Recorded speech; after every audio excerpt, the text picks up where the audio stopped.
Avenue and 7th Street Southwest, a couple of blocks away from the Lougheed House. This house was built in 1907 in what was then a comfortable middle-class neighborhood filled with wood frame houses, much like Nellie McClung's. Nellie moved here in 1923 when her husband was transferred from Edmonton. She was 50 years old, the mother of 5 children, and an opposition Liberal MLA. She was also an established and celebrated author. McClung lived in this house for almost 10 years, from 1923 to 1932, and these were really productive writing years for her. In her second-floor bedroom, she wrote 5 works of fiction, many articles and essays. She was also an active member of the Calgary literary community, serving on the executive of national and local branches of the Canadian Authors Association. She often hosted executive meetings and literary gatherings in her home, and she forged lasting friendships with local writers like the novelist Laura Goodman Salverson, based in Calgary in the mid-1920s, and the poet Elaine Catley. McClung also belonged to the Calgary Women's Literary Club, and of course that's a famous organization founded in 1906 in Annie Davidson's living room a few blocks east of us on 13th Avenue, near, just behind where the Hotel Arts is now. So McClung was a member of that group, and that literary club still continues to this day in contemporary Calgary. Nellie's church was Wesley Methodist, a block or so away from her home on 7th Street. That building is now the Mandani Opera Center. And at Wesley, she was a leading member of the Good Cheer Club.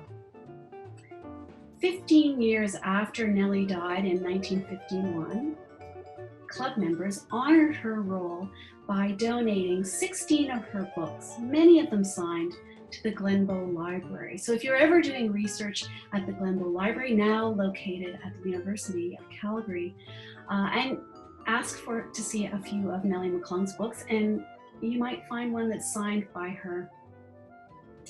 McClung left Calgary for Victoria in 1932, but she returned to this house, this Calgary house of hers, in her 1945 memoir, The Stream Runs Fast. I want to talk just a little bit before we leave McClung's house about McClung Avenue. Perhaps you've been wandering around this part of the Beltline and seen the street signs. I'm going to tell you the story about how those came to be. Well, in 1951, the year McClung died, the city rebuffed a proposal by local writers to name 15th Avenue in McClung's honor. The city cited its policy, quote, "to name streets only where they are not straight and cannot be numbered." And there was no budging off of that policy. In the 1970s, the house was saved from demolition by its owner, a reader named Bessie Smith.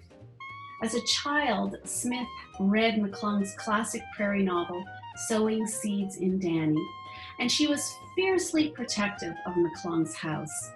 Well, her efforts paid off.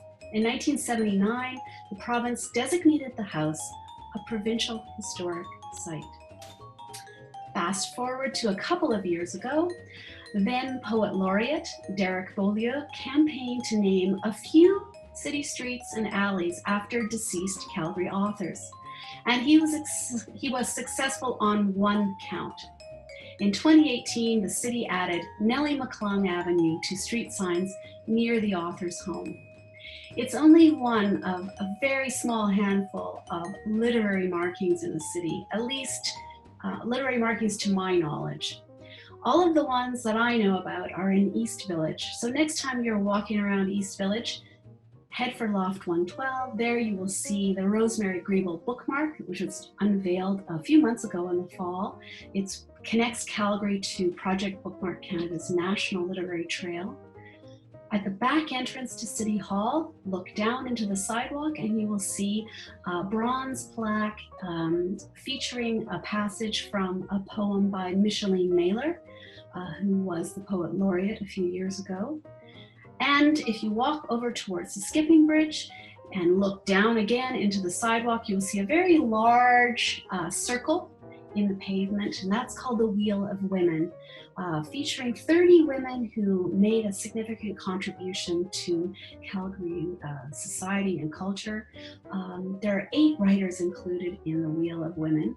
Winifred Eaton-Reid is one of them. We'll be talking much more about her as we go along on this walk. But curiously, Nellie McClung is not featured in the Wheel of Women. But she does have a visible legacy in Calgary, in her home on 15th Avenue, now on the street sign on 15th Avenue. Also, the replica of her home is at Heritage Park, the famous 5 Center.